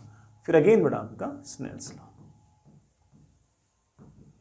मुझे किसी प्रकार का कोई फॉर्मूला वगैरह याद रखने की जरूरत नहीं है। हाँ, नेट डेविएशन कितना होगा उसका फॉर्मूला याद रख लेंगे कि that is I plus E minus E। I सवाल में दे रखा होगा, A सवाल में दे रखा होगा, और ऑब्वियस बात है कि हम E उससे निकाल लेंगे। जैसे पिछले वाले सवाल में कोई मुझसे पूछ ले कि सर जो नेट डेविएशन निकाले इसका कोई फॉर्मूला है क्या? हाँ बेटा, अब आप बोल सकते हो कि नेट डेविएशन आएगा I plus E minus A।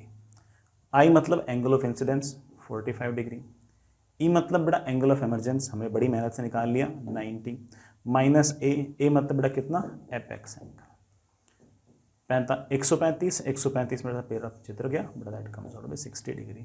ये डेविएशन बेटा हमने बिल्कुल बेसिक से निकाला था, तब भी 60 डिग्री आया था। फॉर्मूला से निकालोगे तब भी आपका ये 60 डिग्री आएगा। सो ऑलवेज फील कॉन्फिडेंट कि तुम्हें तो सिर्फ और सिर्फ थ्योरी के नाम पर प्रिज्म में सिर्फ दो बातें याद रखनी है। कौन सी बेटा?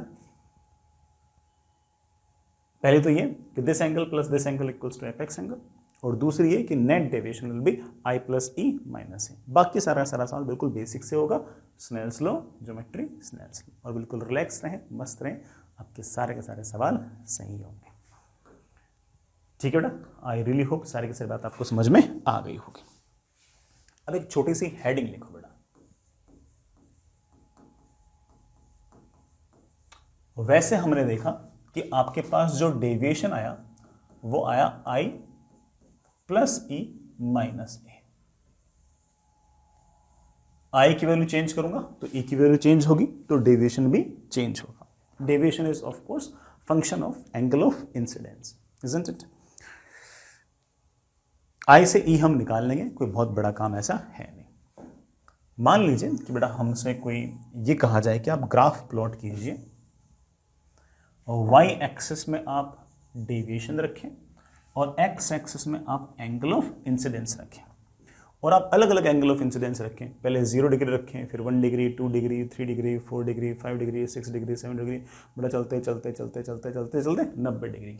बार बार बार बार आप लगातार आई चेंज करें। जैसे जैसे आई चेंज होगा वैसे वैसे ई चेंज होगा। आई और ई चेंज होंगे तो डेविएशन भी लगातार चेंज होंगे। अगर आप उस डेविएशन को प्लॉट करते हो, अगर आप डेविएशन को प्लॉट करते हो तो रफली बेटा graph will look like this. रफली बेटा graph will look like this. जो आपका बड़ा ग्राफ है वो कुछ कुछ ऐसा सा नजर आएगा बेटा, ऐसा सा नजर आएगा, इस तरह का नजर आएगा। ठीक है, मैं फिर से इस बात को बोल दूं, ये ग्राफ बनाना बेटा बहुत मुश्किल काम नहीं है। हाँ, मैथमेटिकली मुश्किल हो सकता है, वैसे मुश्किल नहीं बेटा। ठीक है, आई की एक वैल्यू ली, फिर डेविएशन देख लिया, फिर आई की दूसरी वैल्यू ली, फिर डेविएशन निकाल लिया, फिर आई की तीसरी वैल्यू ली, फिर डेविएशन निकाल लिया। ऐसे करते करते आपके पास इस तरह का एक कर्व बन जाएगा। अब यहां से इस कर्व के बारे में दो मेन बातें हैं। पहली बात बता दो, ध्यान से देखो, अगर मान लो कि मुझे ये वाले डेविएशन चाहिए, मुझे स्पेसिफिकली इतनी डेविएशन चाहिए। ये डेविएशन आपने नोटिस कर लिया होगा कि दो अलग अलग एंगल ऑफ इंसिडेंसेस पर पॉसिबल है, इस पर भी और इस पर भी। ये I1 एक एंगल ऑफ इंसिडेंस है जिस पर ये डेविएशन आ रही है, ये एक दूसरा एंगल ऑफ इंसिडेंस है जिस पर उतनी ही डेविएशन आ रही है। तो हर डेविएशन जो है ना, मिनिमम डेविएशन को छोड़ के हर डेविएशन जो है वो दो अलग अलग एंगल ऑफ इंसिडेंसेस पर पॉसिबल है। तो पहला पॉइंट बेटा मेरे पास ये है, पहला पॉइंट ये है।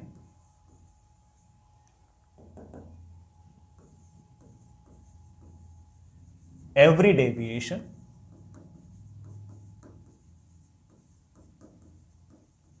अदर देन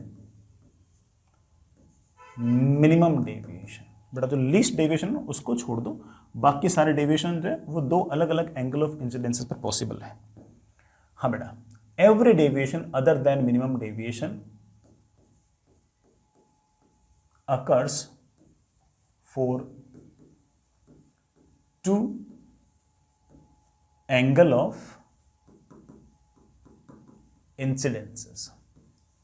दो अलग अलग एंगल ऑफ इंसिडेंसेस पर पॉसिबल है। सर इन दोनों एंगल ऑफ इंसिडेंसेस में कोई रिलेशन है क्या? हाँ बेटा, बहुत शानदार रिलेशन है। मैं इसको एक एग्जांपल के थ्रू समझाता हूं। देखो बेटा, ये वाला जो सवाल था ना, इसमें I की वैल्यू 45 थी, सॉरी, इसमें एंगल ऑफ इंसिडेंस की वैल्यू 45 थी। तो आपका R1 जो था वो 30 डिग्री था, तो आपका R2 जो था वो 45 था, क्योंकि दोनों का सम 75 होना चाहिए। और R2 जब 45 था तो E की वैल्यू बेटा आपके पास 90 डिग्री थी। तो डेविएशन आपके पास आ गया I plus E minus A। बेटा कितना आ गया? 60 डिग्री। मैं ये कह रहा हूं कि उल्टा करो, एंगल ऑफ इंसिडेंस को 90 कर दो, एंगल ऑफ इंसिडेंस को 90 कर दो। सर उससे फर्क क्या पड़ेगा? उससे सिर्फ फर्क ही पड़ेगा कि ये वाला एंगल 45 है तो ये वाला एंगल 90 है। अगर मैं एंगल ऑफ इंसिडेंस को अगर मैं 90 रखूंगा तो ये अपने आप आपके पास 45 आ जाएगा। ये 45 है तो ये 90 है। अगर मैं रे इधर से भेज दूं, इसको 90 रखूंगा तो अपने आप 45 आएगा। तो ये जो पहले वाला जो है इसको मैं एक बार R1 बोल दूं, R1 जो है मेरे पास ये 45 आ जाएगा। इन दोनों का सम बेटा कितना चाहिए? 75। तो ये अब R2 बन जाएगा। तो R2 आपके पास 30 आ जाएगा। और R2 अगर आपके पास 30 आ जाएगा तो ये जो E है, अब ये आपका एंगल ऑफ इमरजेंस हो जाएगा। तो जो आपका E है वो आपके पास आ जाएगा 45। मैं आपसे फिर से पूछो कि मिनिमम डेविएशन कितना होगा, तो आप बोलोगे सर मिनिमम डेविएशन होगा I प्लस E माइनस 45। वही डेविएशन आ गया आपके पास 60 डिग्री।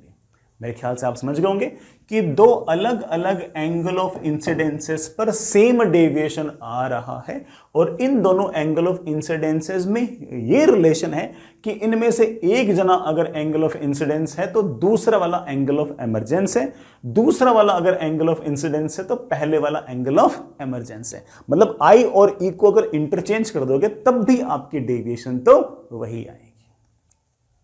आई रियली होप बेटा ये वाली बात समझ गए होंगे। नहीं समझ में आई तो आप बेटा याद भी रख सकते हो इस बात को। हालांकि मैंने बहुत ही पेशेंस से, प्यार से, अच्छे शब्द यूज करके सारी की सारी बात बोली है। तो बेटा दूसरा वाला पॉइंट जरूर अच्छे से लिखेगा। Same deviation will occur at two angle of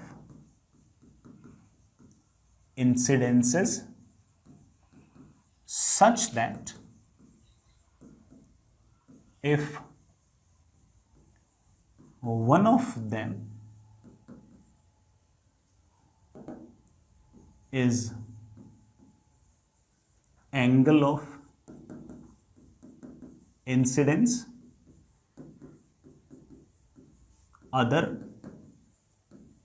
will be angle of emergence। ठीक है बेटा, याद रहेगा। जैसे फॉर एग्जाम्पल अगर मैं कहूं कि एंगल ऑफ इंसिडेंस I1 है तो उस केस में आपका जो एंगल ऑफ एमरजेंस होगा वो I2 होगा। तभी तो इन दोनों पर बड़ा डेविएशन आपका सेम आ रही है। इसका उल्टा भी सही है, इसका उल्टा भी सही है। अगर एंगल ऑफ इंसिडेंस आपका अगर I2 हुआ तो उस केस में आपका एंगल ऑफ एमरजेंस I1 होगा। तो मिनिमम डेविएशन को अगर छोड़ दो बेटा, मिनिमम डेविएशन की बात अलग है, उसके अलावा जितनी भी डेविएशन होंगी बेटा वो दो अलग अलग एंगल ऑफ इंसिडेंसेस पर पॉसिबल होगी, दो अलग अलग एंगल ऑफ इंसिडेंस पर पॉसिबल होगी। मिनिमम डेविएशन तो सिर्फ और सिर्फ एक ही एंगल ऑफ इंसिडेंस पर पॉसिबल है, लेकिन मिनिमम डेविएशन के अलावा जितने भी आपके डेविएशंस हैं वो सब के सब दो एंगल ऑफ इंसिडेंसेस पर पॉसिबल है। उनमें क्या रिलेशन है कि उनमें से एक जना अगर एंगल ऑफ इंसिडेंस है तो दूसरा वाला एंगल ऑफ एमरजेंस है, दूसरा वाला एंगल ऑफ इंसिडेंस है तो पहले वाला बेटा आपका एंगल ऑफ एमरजेंस है। थोड़ा सा कंफ्यूजिंग लगा होगा बट ठीक है बेटा, यही इसका सारा का सारा स्टेटमेंट है। ठीक है, मैंने आपको एग्जाम्पल के थ्रू भी सारी की सारी बात समझाई दी है। आगे चलिए बच्चों, चलिए बच्चों आगे चलते हैं। नेक्स्ट इज मिनिमम डेविएशन कि यार सबसे कम डेविएशन कब होगा। जैसे मैंने आपको एक ग्राफ के अंदर इस बात को समझाया कि अगर मैं प्रिज्म के अंदर एंगल ऑफ इंसिडेंस और डेविएशन को अगर प्लॉट करता हूं तो ग्राफ रफली ऐसा नजर आएगा। आपको जो ग्राफ है वो रफली यूं नजर आए। ठीक, आपने ये भी नोटिस किया होगा कि हर डेविएशन जो है, जैसे ये वाला डेविएशन मुझे चाहिए तो ये दो अलग अलग एंगल ऑफ इंसिडेंसेस पर पॉसिबल है। ये वाले डेविएशन भी दो अलग अलग एंगल ऑफ इंसिडेंसेस पर पॉसिबल है। ये वाले डेविएशन भी दो अलग अलग एंगल ऑफ इंसिडेंसेस पर पॉसिबल है। लेकिन एक डेविएशन ऐसी है जो सिर्फ और सिर्फ एक ही एंगल ऑफ इंसिडेंस पर पॉसिबल है और वो है ये वाले। और ये ऑफ कोर्स सारे के सारे डेविएशंस में से सबसे छोटी वाली डेविएशन है, तो ये है आपकी मिनिमम डेविएशन। और ये सिर्फ और सिर्फ एक ही एंगल ऑफ इंसिडेंस पर पॉसिबल है। इसके लिए दो अलग अलग एंगल ऑफ इंसिडेंस नहीं है। तो पहला पॉइंट मेरे पास ये आ गया मिनिमम डेविएशन वाले केस में कि मिनिमम डेविएशन, बेटा तुम पूरा लिखना, will occur for only one angle of incidence। ये सिर्फ और सिर्फ एक ही एंगल ऑफ इंसिडेंस के लिए पॉसिबल है। अब जरा दिमाग लगाओ कि सिर्फ और सिर्फ एक ही एंगल ऑफ इंसिडेंस पर पॉसिबल है, इस चीज के पीछे क्या कारण हो सकता है। हो सकता है कि समझदार बच्चे ने तो सोच भी लिया हो कि सर एक ही डेविएशन अब तक दो अलग अलग एंगल ऑफ इंसिडेंसेस में पॉसिबल हुआ करती थी। एक एंगल ऑफ इंसिडेंस था तो दूसरा उस केस में एंगल ऑफ इमरजेंस था। ठीक है, अगर मैं कहूं कि सिर्फ और सिर्फ एक ही एंगल ऑफ इंसिडेंस के लिए अगर डेविएशन पॉसिबल है इस बात का, तो यह अर्थ हो गया कि एंगल ऑफ इंसिडेंस भी वही है और एंगल ऑफ इमरजेंस भी वही है। तो अगर मैं इंटरचेंज भी कर दूंगा तो वैल्यू वही आ जाएगी। तो आप एक बात याद रख सकते हो, क्या बेटा, कि for minimum deviation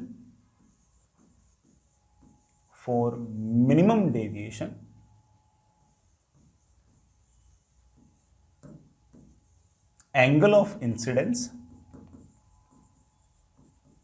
is equal to angle of emergence. और इसके पीछे हम कारण समझ गए कि दोनों वैल्यूज अगर बराबर हैं तो अगर हम इंटरचेंज भी करेंगे तो वही वैल्यू आएगी। मान लो बेटा कोई प्रिज्म है, सॉरी ये कैसा था, ये बेटा मान लो कोई प्रिज्म है और एंगल ऑफ इंसिडेंस मेरे पास है लेट से 45 डिग्री और एंगल ऑफ इमरजेंस मेरे पास 60 डिग्री। तो अगर मैं एंगल ऑफ इंसिडेंस 45 डिग्री रखूंगा या फिर मैं एंगल ऑफ इंसिडेंस 60 डिग्री रखूंगा, दोनों ही केस में मेरे पास डेविएशन जो आएगी वो सेम आएगी। ठीक है, मैं समझता हूं इस बात को। ठीक है, लेकिन ये वाला डेविएशन मिनिमम नहीं है।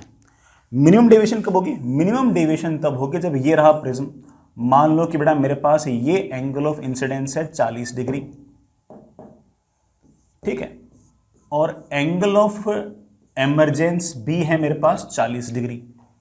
अब उस केस में क्या होगा कि यही वाली डेविएशन वापस से कब आती है? जब मैं इंटरचेंज कर दूं। अरे इंटरचेंज कर दूंगा तो वापस से 40 आ जाएगा। तो एक ही एंगल ऑफ इंसिडेंस पॉसिबल है जिसके लिए वर्ड डेविएशन आती हो, और इस केस में डेविएशन सबसे लीस्ट होगी। तो आपका i will be equal to e. ये है आपका मिनिमम डेविएशन वाला केस, जिसमें एंगल ऑफ इंसिडेंस और एंगल ऑफ इमरजेंस बड़ा आपके बराबर होंगे। ठीक, तो प्लीज इस बात को आप याद रखें कि मिनिमम डेविएशन के केस में आपका एंगल ऑफ इंसिडेंस और एंगल ऑफ इमरजेंस दोनों बराबर होंगे। जैसे सुनिएगा, ये मेरे पास एक प्रिज्म, ये वाला एंगल ए, ये बड़ा मेरे पास कोई ना कोई नॉर्मल, ये बड़ा मेरे पास कोई ना कोई रे आई, रे यूं गई, ये फिर से रिफ्रैक्शन हुआ, रे यूं गई। एक्चुअली में रे यूं जा रही थी फिर इधर की तरफ मुड़ गई। मुझे ये वाला डेविएशन जो है ये मिनिमम चाहिए। ठीक है, लेट्स से बड़ा this is your angle of incidence, this is your angle of emergence. मुझे मिनिमम डेविएशन के केस में पता है कि ये वाला एंगल और ये वाला एंगल सेम होगा। अब अगर ये वाला एंगल और ये वाला एंगल सेम होगा तो ऑब्वियस बात है बेटा ये वाला एंगल और ये वाला एंगल भी तो सेम होगा, क्योंकि ये वाला मीडियम और ये वाला मीडियम सेम, ये वाला एंगल और ये वाला एंगल सेम, तो सेम स्नेल्स लॉ से ये आएगा, सेम स्नेल्स लॉ से ये आएगा, तो R1 R2 भी सेम आएंगे। नहीं यकीन हो रहा? जैसे मैं समझाता हूँ। जैसे मान लो कि बेटा ये सराउंडिंग है, इसका रिफ्रैक्टिव इंडेक्स NS, ये प्रिज्म है, इसका रिफ्रैक्टिव इंडेक्स लेट से NP, ये सराउंडिंग है जिसका रिफ्रैक्टिव इंडेक्स NS। यहां से यहां तक मैंने स्नेल्स लॉ लगाया, तो NS into sine I should be equal to NP into sine R1, isn't it? अब मैं यहां से स्नेल्स लॉ लगाऊं तो यहां से मेरे पास आएगा NP times sine of R2 should be equal to NS times sine of E। लेकिन E की वैल्यू तो I के बराबर है, तो आप कह दोगे sir that is equals to NS times sine I। लेकिन सर NS साइन टाइम्स तो NP साइन R1 के बराबर है। हाँ बेटा NP साइन R1 के बराबर है। NP से NP कैंसिल हो गया, sine R2 is equal to sine R1। मेरे पास आ गया कि R2 should be equal to R1। ये दोनों एंगल बराबर तो ये दोनों एंगल बराबर, लेकिन दोनों का सम तो A था, दोनों का सम तो A था, तो इसका मतलब R1 should be R2 should be equal to A/2। तो अगर बिल्कुल बेसिक बात याद रखनी है आपको मिनिमम डेविएशन की, तो आप ये याद रख सकते हो कि angle of incidence should be equal to angle of emergence. और अगर बिल्कुल बेसिक बात याद ना रखना चाहो और उसका अगला स्टेप याद रखना चाहो, तो आप ऐसा कह सकते हो कि अंदर वाला जो एंगल होगा, चाहे वो आपका R1 हो चाहे वो आपका R2 हो, बड़ा दोनों की value apex angle divide by 2 हो जाएगी। उस केस में आपका जो डेविएशन होगा that will be the least deviation. ठीक है ना? मैं थोड़ी सी इसकी थ्योरी और बनाता हूं। हालांकि मुझे ऐसा लगता है कि मेरे बच्चे बात समझ गए, बट फिर भी मैं थोड़ी सी एक्टिंग और करता हूं। ये वाला एंगल मेरे पास ए, मुझे डेविएशन चाहिए मिनिमम। आपके पास रे आई यूं, रे गई ऐसे, बड़ा फिर रे गई ऐसे।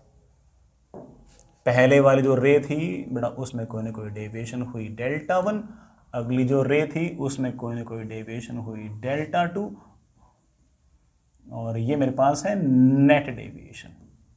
और मैं चाहता हूं कि ये जो डेविएशन है ये सबसे कम हो, मिनिमम हो। कर लेंगे बेटा, कोई दिक्कत नहीं, कोई दिक्कत नहीं है। मैंने मेरे बच्चों को सिर्फ और सिर्फ ये सिखा रखा है कि अंदर वाला ये जो एंगल है बेटा that should be equal to a/2।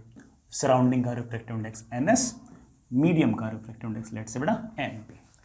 किस एंगल ऑफ इंसिडेंस के लिए ऐसा होगा, तो यहां से लेंस लगा दो, मेरे पास आ जाएगा np times sine i, sorry बेटा बाहर का रिफ्रैक्टिव इंडेक्स तो ns है, ns times sine i should be equal to np times sin of a/2। इससे बड़ा हम बड़े आराम से i की वैल्यू निकाल सकते हैं। ठीक है बेटा, हालांकि ये कोई फॉर्मूला याद नहीं करना, तो बेसिक याद रखो, सवाल तो अपने आप हो जाएंगे, मैं करके दिखा दूंगा। एक बात है बेटा, ये मिनिमम डेविएशन होगा कितना? मिनिमम डेविएशन होगा i प्लस e माइनस ए। लेकिन सर मिनिमम डेविएशन के केस में तो i और e सेम होता है। हाँ बेटा बिल्कुल सेम होता है। मैं इसको लिख सकता हूं 2i माइनस ए। i की वैल्यू आ गई है a plus delta minimum upon. कई बच्चे बेटा ये वाला फॉर्मूला याद रखते हैं। इवन ज्योमेट्रिकल ऑप्टिक्स पर जो लैब में जो एक्सपेरिमेंट कराते हैं बेटा वो भी इस फॉर्मूले पे होता है, दैट इज सराउंडिंग का refractive index times sine of angle of incidence. Angle of incidence को मैं लिख सकता हूं a plus delta minimum upon 2 should be equal to refractive index of prism times sine r1। बेटा मिनिमम डेविएशन वाले case में r1 की value क्या होगी a/2। यहां से मेरे पास आ गया refractive index of prism divide by refractive index of surrounding is equals to sine of a plus delta minimum upon 2 divide by sine a/2। ये मेरे पास आ गया बेटा refractive index of prism divide by refractive index of surrounding. हालांकि ऐसा कोई बहुत ही तगड़ा फॉर्मूला तो नहीं है, बट ये वैसे स्टैंडर्ड फॉर्मूला है। किसी बच्चे को बेसिक बात समझ में आ गई ना, उसे तो पता है कि सर फालतू काम कर रहे हैं, सर तो बस वही इक्वेशंस को इधर से उधर उधर से इधर कर रहे हैं। मेन बात अगर बच्चे को समझ में आ गई कि सर मिनिमम डेविएशन वाले टाइम में ये वाला एंगल और बाहर वाला एंगल बराबर होंगे, ये वाला एंगल और ये वाला एंगल बराबर होंगे, दोनों का सम a है तो ये a/2 होंगे। उस बच्चे से तो सारे सवाल वैसे बन जाएंगे, उसे कोई मतलब ही नहीं कि क्या फॉर्मूला क्या नहीं।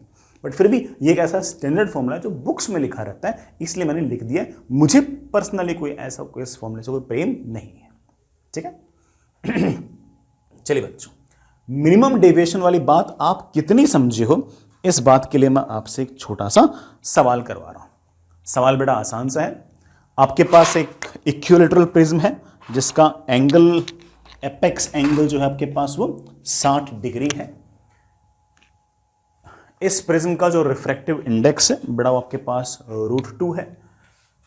एंगल ऑफ इंसिडेंस I है, वो मैं आपसे पूछ रहा हूं। बेटा सवाल है find I for minimum deviation. Angle of incidence कितना रखूं कि डेविएशन सबसे कम हो, और दूसरा सवाल ऑल्सो फाइंड मिनिमम डेविएशन, ये मिनिमम डेविएशन कितनी होगी। दो सवाल पूछे। चलो बेटा, रे आई कुछ ना होता तो यूं चली जाती, ये रे ऐसे मुड़ेगी, यहां पर एक और नॉर्मल, फिर बेटा रे यूं मुड़ेगी। ये बड़ा बाहर वाला जो एंगल है this is angle of emergence. मैंने मेरे बच्चों को सिखा रखा है कि मिनिमम डेविएशन के केस में ये वाला एंगल और ये वाला एंगल दोनों बराबर होंगे। ये वाला एंगल और ये वाला एंगल बराबर होंगे तो सेम स्नेल्स लॉ या सेम स्नेल्स लॉ या तो ये वाला एंगल और ये वाला एंगल भी बराबर होने चाहिए। इन दोनों का सम तो है 60, तो this plus this should be equal to 60, तो बेटा this angle should be equal to 30। सीधा लिख दिया बेटा a/2। अब I निकालना है तो यहां से यहां स्नेल्स लो और सवाल हो गया। बाहर कुछ नहीं बोल रखा तो हम तो एयर मानेंगे।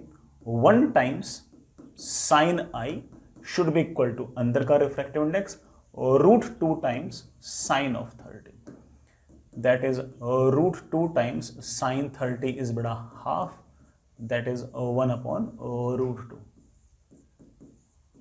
साइन आई की बड़ा वैल्यू 1/√2, तो आई की value comes out to be 45। वो अलग बात है बेटा, ई की वैल्यू भी 45 ही आएगी, ठीक है। लो बेटा, पहला सवाल तो हो गया। मुझसे पूछा कि किस एंगल ऑफ इंसिडेंस के लिए डेविएशन सबसे लीस्ट होगा, तो हमारा जवाब आ चुका है कि आई की वैल्यू है 45। दूसरा सवाल मुझसे पूछ रखा है कि आखिर ये तो बताओ कि ये जो डेविएशन आपके पास आया है जो कि मिनिमम है, इसकी वैल्यू क्या होगी। तो मेरे बच्चे बोलेंगे सर वैसे तो मैं निकालना चाहूँ तो डेविएशन निकाल सकता हूँ, बट फॉर्मूला पे तो याद है मुझे, अदरवाइज डेविएशन बेटा पहले 15 डिग्री ये आएगा और बेटा फिर मेरे ख्याल से कितना आएगा बेटा फिर मेरे ख्याल से 15 डिग्री आएगा, तो 30 हो जाएगा। पहला वाला डेविएशन 15 डिग्री, दूसरा डेविएशन भी 15 डिग्री, 30 हो जाएगा। फॉर्मूले में रखूं, फॉर्मूले में है आई प्लस ई माइनस ए। आई कितना है बेटा 45, ई कितना है ऑफकोर्स 45, मिनिमम डेविएशन में आई और ई तो सेम होते हैं, माइनस ए कितना बेटा 60, that comes out to be 90 minus 60 बेटा that comes out to be 30 degree. ये आपका मिनिमम डेविएशन है। आई रियली होप बेटा सारी बातें आप इसके अंदर याद रख पाओगे, ठीक है। चलिए बच्चों आगे चलते हैं। Next is maximum deviation. Prism के केस में अधिकतम डेविएशन कितनी हो सकती है, इस बात को भी अपन डिस्कस करते हैं। मैं एक बात क्लियर कर दूं कि मैं इसमें सिर्फ और सिर्फ रिफ्रैक्शन वाले केस ही ले रहा हूं कि प्रिज्म की दोनों सरफेस से सिर्फ और सिर्फ रिफ्रैक्शन ही हो रहा है, कहीं भी किसी भी प्रकार का कोई TIR नहीं हो रहा, क्योंकि ऐसा हो सकता है कि टोटल इंटरनल रिफ्लेक्शन हो और इससे भी ज़्यादा डेविएशन पॉसिबल हो जाए। मैं कौन सा केस कंसिडर कर रहा हूं जिसमें TIR वगैरह नहीं है, प्रिज्म की दोनों ही सरफेस से रिफ्रैक्शन है। तो इस बात को मैं क्लियर कर दूं कि refraction at both the surfaces, जो दोनों सरफेसेस हैं उन दोनों ही सरफेसेस से रिफ्रैक्शन होगा और किसी भी प्रकार का कोई टोटल इंटरनल रिफ्लेक्शन नहीं होगा, ठीक है। मैं सिर्फ और सिर्फ वही केस कंसिडर कर रहा हूं। मैं एक बार डायग्राम से भी वाली बात बोल देता हूं। बेटा मान लीजिए कि आपके पास ये प्रिज्म है, ये सरफेस 1, ये बड़ा सरफेस 2, इस वाले सरफेस से भी रिफ्रैक्शन होगा, इस वाले सरफेस से भी रिफ्रैक्शन होगा, कहीं भी मैंने किसी प्रकार का कोई TIR नहीं माना है। जब दोनों सरफेस से रिफ्रैक्शन होता है उस केस में मेरे बालक जानते हैं, समझते हैं इस बात को कि डेविएशन का जो ग्राफ आया था वो ऐसा आया था। Y एक्सिस में अगर मैं डेविएशन लूं और X एक्सिस में अगर मैं एंगल ऑफ इंसिडेंस लूं तो ग्राफ कुछ ऐसा आया था, कुछ ऐसा सा ग्राफ आया था, ठीक है। ये बड़ा आपका ऐसा ग्राफ आया था। ये वाली जो डेविएशन थी ये मिनिमम थी, ये वाली बड़ा आपकी मिनिमम डेविएशन थी, ये आपकी मिनिमम डेविएशन थी। इसी तरह से आपकी बड़ा कोई ना कोई मैक्सिमम डेविएशन भी होगी। आपकी मैक्सिमम डेविएशन ये वाली होगी, आपकी बड़ा मैक्सिमम डेविएशन ये वाली होगी, ये वाली। और ये जो मैक्सिमम डेविएशन है जैसा कि आप देख पा रहे हो, ये दो अलग अलग एंगल ऑफ इंसिडेंसेस पर पॉसिबल है। मिनिमम डेविएशन तो सिर्फ और सिर्फ एक ही एंगल ऑफ इंसिडेंस पर पॉसिबल है। वो कब है मैं आपको सिखा चुका हूं, वो तब है जब अंदर वाला जो एंगल है वो a/2 हो जाया करता था। आई होप आपको याद है, ठीक है। लेकिन ये जो मैक्सिमम डेविएशन है ये 2 बार पॉसिबल है। एक पॉसिबल है इस एंगल ऑफ इंसिडेंस पर और दूसरा पॉसिबल है इस एंगल ऑफ इंसिडेंस पर। ये I1 और बेटा ये I2। I2 निकालना तो बहुत आसान है। I2 जो है ये एक तरह से मैक्सिमम एंगल ऑफ इंसिडेंस है, इसके आगे एंगल ऑफ इंसिडेंस है ही नहीं। ये तो maximum value of angle of incidence है ना, इसके आगे ग्राफ ही नहीं है। इसका मतलब इससे ज्यादा एंगल ऑफ इंसिडेंस हो ही नहीं सकता। और तुम तो जानते हो कि मैक्सिमम एंगल ऑफ इंसिडेंस कब हो सकता, कितना हो सकता है 90 डिग्री। बड़ा कब 90 डिग्री। तो ये I2 जो होगा ये होगा आपका 90 डिग्री। मैं डायग्राम से भी समझा दूं इस बात को कि मैक्सिमम डेविएशन का एक केस तो ये होगा जिसमें ये रहा आपका प्रिज्म, ये रहा आपका नॉर्मल, और ग्रेजिंग इंसिडेंस है, मतलब जो रे है वो बड़ा यूं ऐसे बिल्कुल टच करते हुए से आ रही है, और ये तेरा maximum possible angle of incidence है। This angle of incidence is tending toward 90 degree. इससे ज्यादा एंगल ऑफ इंसिडेंस तो पॉसिबल नहीं है, और हम जानते हैं कि जब मैक्सिमम एंगल ऑफ इंसिडेंस है उसी टाइम पर आपका डेविएशन सबसे ज्यादा है। तो एक तो आ गया बेटा आपका एंगल ऑफ इंसिडेंस 90 डिग्री, जिस टाइम पर आपका एक तरीके से ग्रेजिंग इंसिडेंस हो रहा है। क्या हो रहा है बेटा? Grazing incidence.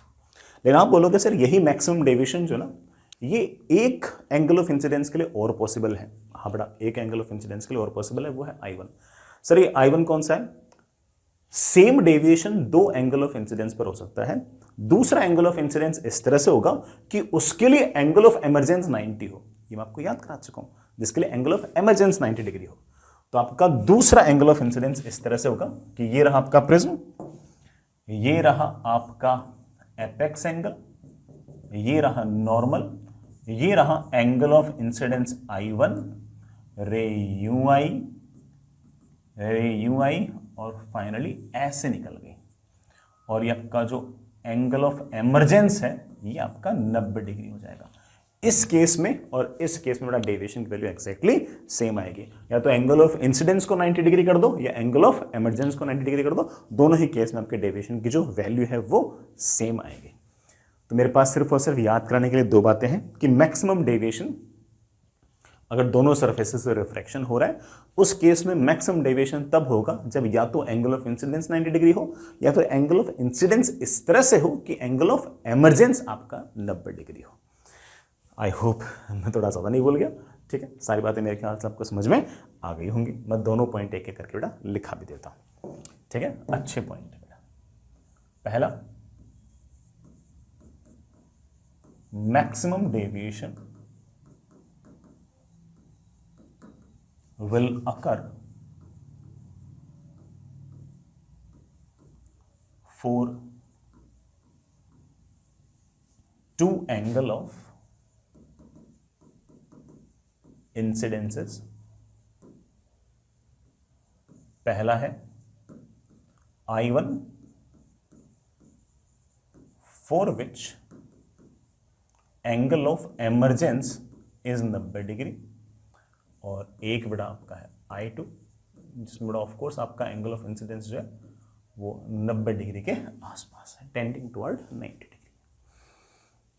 I really hope दोनों याद रहेंगे आपको, ठीक है।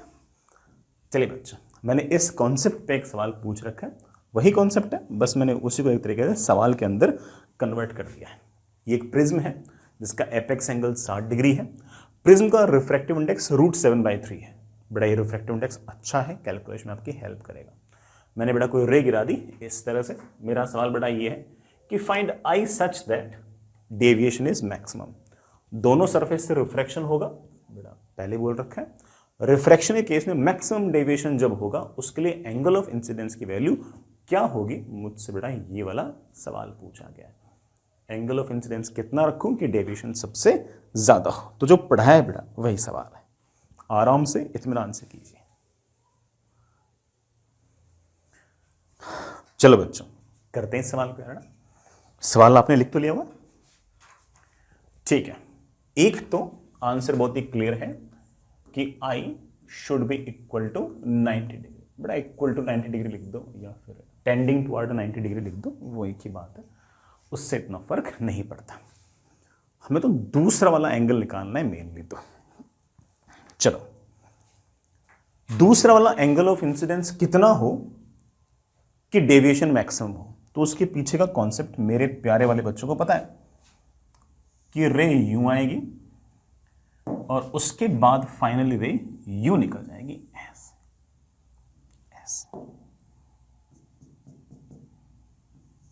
ऐसे निकल जाएगी। दूसरा वाला एंगल ऑफ इंसिडेंस इस तरह से होना चाहिए कि आपका जो एंगल ऑफ एमरजेंस है वो 90 डिग्री हो जाए। तो रे यूं आई और फिर रे यूं निकल। अब आराम सुनना, अगर बाहर वाला एंगल ऑफ रिफ्रैक्शन 90 डिग्री है तो अंदर वाला एंगल क्रिटिकल एंगल होना चाहिए। ठीक है, ये कॉन्सेप्ट हमें पता ही है कि एंगल ऑफ रिफ्रैक्शन अगर 90 है तो ऑब्वियस बात है कि आपका angle of incidence critical angle होना चाहिए। क्रिटिकल एंगल हम बड़े आराम से निकाल सकते हैं। फॉर्मूला क्या होगा, sine c is equals to rare medium का refractive index divide by denser medium का रिफ्रैक्टिव इंडेक्स, तो 1/n। n की वैल्यू मुझे दे रखी है बेटा कितनी, √7/3। तो ठीक है, वो लिखते बेटा हमारे पास साइन सी की वैल्यू आ जाएगी 1/√7/3। बेटा मेरे पास ये आ गया √3/7, ये आ गया साइन सी। कॉस से चाहिए होगा तो वो भी निकाल लेंगे। अगर ये वाला एंगल सी है तो ऑफ कोर्स बेटा ये वाला एंगल मेरे पास 60 डिग्री माइनस सी है, क्योंकि दोनों का समेशन हमेशा ही आपका एपेक्स एंगल के बराबर होना चाहिए। एपेक्स एंगल आपके पास 60 डिग्री है। अगर एंगल ऑफ इंसिडेंस निकालना है तो सिर्फ और सिर्फ आपको यहां से यहां स्नेल्स लॉ लगाना है। 1 into sine i should be equal to अंदर का refractive index √7/3 into sine 60 minus c. बड़ा ऐसे अगले पेज पे सोल्व करूं, बड़ा इसमें साइन ए माइनस बी का फॉर्मूला लगेगा। साइन ए माइनस बी का फॉर्मूला होता है sine a cos b minus cos a sine b. चलो बेटा मेरे पास आ जाएगा 1 into sine i is equals to √7/3 into sign of 60 degree minus. मेरे पास आ गया sine i is equals to √7/3। Sine 60 minus c is sine 60 cos c minus cos 60 sine c. बेटा सबकी वैल्यूज अपन को पता है यार, है ना, कोई भी ऐसे परेशान करने वाली बात इसमें है नहीं। Sine 60 is √3/2। Sir cos C तो नहीं पता, बट अगर वो साइन सी पता है तो कॉस सी पता है। Cos c is obviously root of 1 minus sine square c, root of 1 minus 3/7। I think बेटा this is root of 4/7, that is obviously 2/√7। सही तो लिखा ना मैंने? हाँ सही लिखा। चलिए बेटा cos c is 2/√7, cos 60 is half, sine c बेटा हमने अभी भी निकाला था, कितना आया था, √3/7। ये बेटा ये 2 से 2 कैंसिल, √3/7 माइनस हाफ टाइम्स √3/7, ये बेटा ऑफ कोर्स आपके पास आ जाएगा हाफ टाइम्स √3/7। बेटा ये √3/7 और √7/3 तो कैंसिल हो गया, that comes out to be half.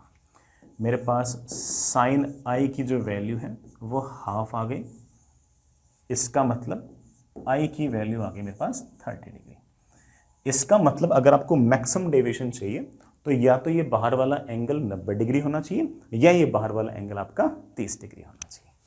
ठीक है, तो आपका आंसर आ गया है I इक्वल टू 30 डिग्री और 90 डिग्री।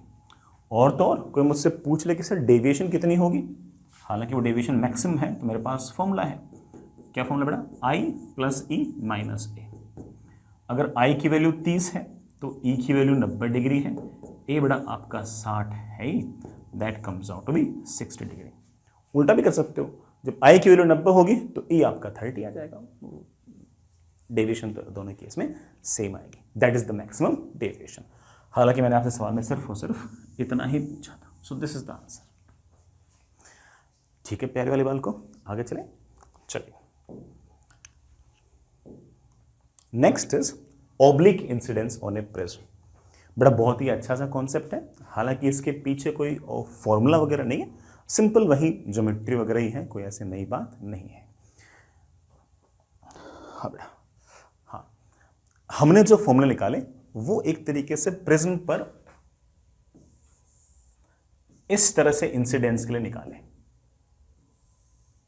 इस तरह से, ठीक है।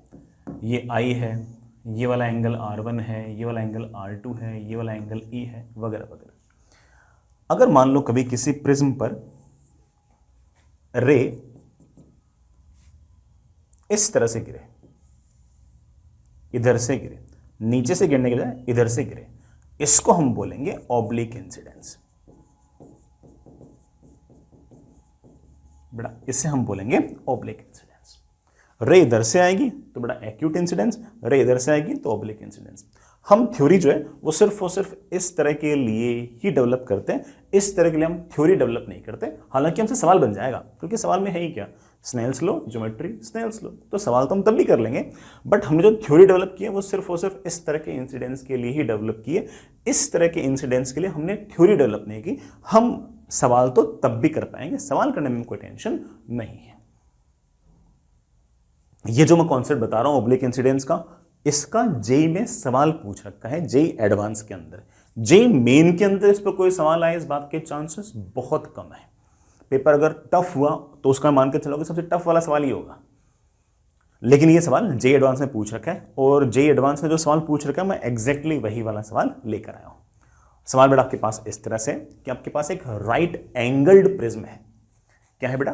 राइट एंगल्ड प्रिज्म है, जिसका एपेक्स एंगल है 15 डिग्री, राइट एंगल्ड है, तो बेटा ये वाला एंगल आपका 90 डिग्री है। इस पर रे यूं नहीं आ रही, इस पर रे यूं आ रही है। ये मैंने नॉर्मल बना रखा है और रे आई है ऐसे। एंगल ऑफ इंसिडेंस आपके पास 45। यहां तक ठीक मामला? सॉरी, यहां तक ठीक मामला। अब रे आई, रे आने के बाद it's a refraction from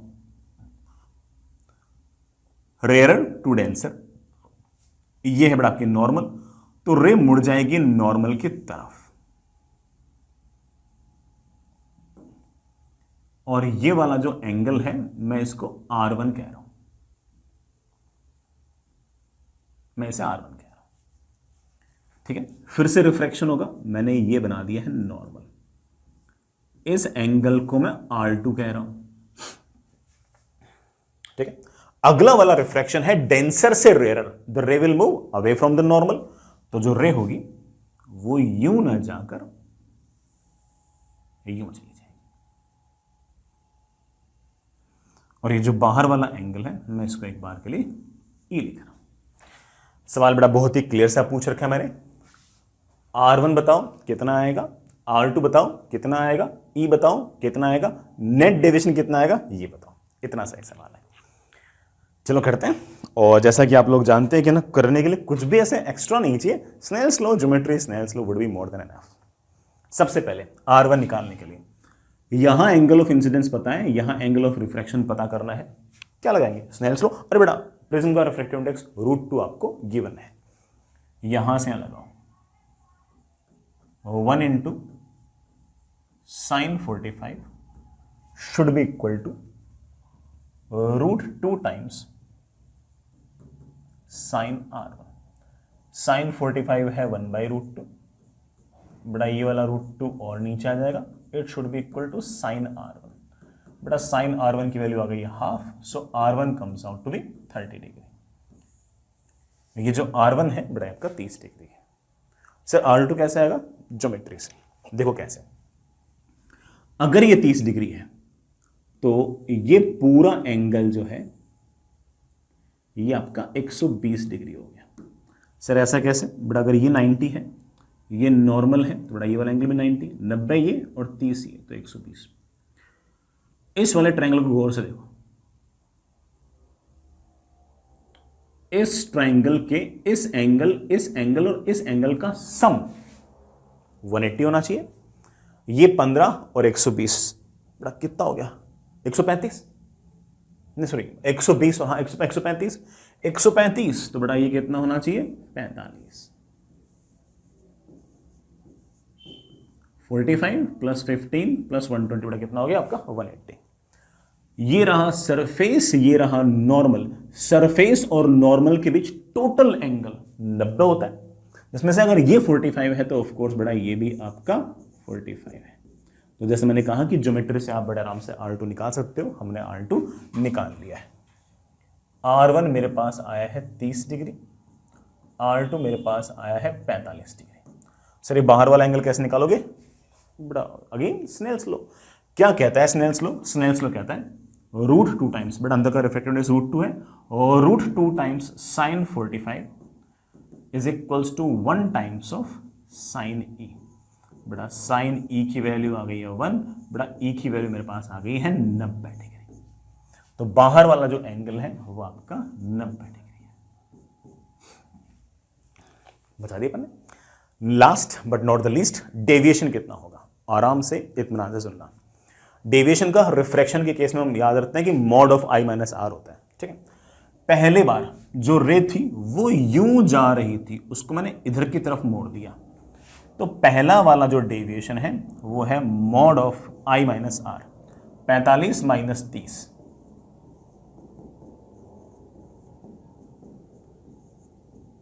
15 degree. और ये 15 डिग्री है कैसे? यूं यूं, एंटी क्लॉकवाइज। लेकिन डेविएशन एक बार नहीं है, 2 बार है। अगली बार डेविएशन कितना है? ये 45, ये 90, बड़ा मॉड ऑफ 90 माइनस 45, बड़ा that comes out to be 45। ये वाला डेविएशन है किधर? रे जानी चाहिए थी ऐसे, but it was a reflection from denser to rare. Ray मुड़ गई है नॉर्मल से दूर, तो इधर की तरफ 45 डिग्री घूम गई है। किधर की तरफ? क्लॉकवाइज। दोनों को जोड़ दो, लेकिन ध्यान रखना दोनों का डायरेक्शन सेम नहीं है। अगर आपने 15 डिग्री एंटी क्लॉकवाइज और 45 डिग्री अगर क्लॉकवाइज मोड़ा, तो नेट आपका जो डेविएशन आएगा बड़ा वो कितना आएगा? 30 डिग्री क्लॉकवाइज। वेक्टरली जोड़ना बेटा, डायरेक्शन को ध्यान रखते हुए। इसको प्लस बोल दिया तो इसको माइनस बोल दो, दोनों डायरेक्शन सेम तो है नहीं, तो नेट डेविएशन मेरे पास आ गई है 30 degree clockwise. I really hope कि बेटा सारे के सारे बच्चे इतना बढ़िया सवाल भी बड़े आराम से समझ ही गए होंगे। आगे चलते, चलिए बच्चों आगे चलते हैं। Next is small angled prism. अगर मान लो प्रिज्म का एपेक्स एंगल बहुत छोटा हो, जो एपेक्स एंगल है वो वेरी स्मॉल हो, तो उस केस में थोड़ी सिंप्लीफाइड कैलकुलेशंस होती हैं और एक फॉर्मूला बन जाता है जिससे हमारी चीज़ें काफ़ी आसान हो जाती हैं। सर कितने को छोटा मानोगे? बेटा एपेक्स एंगल अगर आपका लगभग 7-8 डिग्री के आसपास या उससे छोटा हो, तो हम उसे स्मॉल एंगल्ड प्रिज्म मानेंगे, ठीक है। और उस केस में डेविएशन जो है वो बहुत आसान हो जाती है। देखना कैसे। ये बड़ा प्रिज्म, इसका रिफ्रैक्टिव इंडेक्स मैंने NP ले लिया, ये सराउंडिंग, इसका रिफ्रैक्टिव इंडेक्स मैंने ऐसे NS ले लिया। ये आपके पास नॉर्मल, मैंने कोई रे गिरा दी ऐसे, ये बड़ा आपका एंगल ऑफ इंसिडेंस। फिर ये रे यूं मुड़ी, फिर ये रे ऐसे मुड़ी, ये एंगल बड़ा आपका E है। कुछ ना होता तो आप जानते हो कि सारी की सारी जो रे हैं वो यूं निकल जाती, लेकिन ये 2 रिफ्रैक्शन हुए, इस कारण से कुछ ना कुछ डेविएशन हुआ है। ये डेविएशन मुझे निकालना है। हालांकि बच्चे बेसिक चीज़ तो जानते हैं कि डेविएशन जो है it is basically angle of incidence plus angle of emergence minus apex angle. चलिए बेटा, ये वाला मैं एंगल एक बार के लिए R1 मान लेता हूँ, ये वाला एंगल मैं एक बार के लिए R2 मान लेता हूँ। यहाँ से यहाँ स्नेल्स में लगाओ, ठीक है। बड़ा ध्यान सुनना, A छोटा है तो R1 तो और छोटा है, because R1 plus R2 is equals to A। R1 अगर छोटा है तो ऑब्वियस बात है कि आपका ये एंगल ऑफ इंसिडेंस भी छोटा है, क्योंकि यहाँ से यहाँ स्नेल्स में लग रहा है, ये छोटा तो ये छोटा।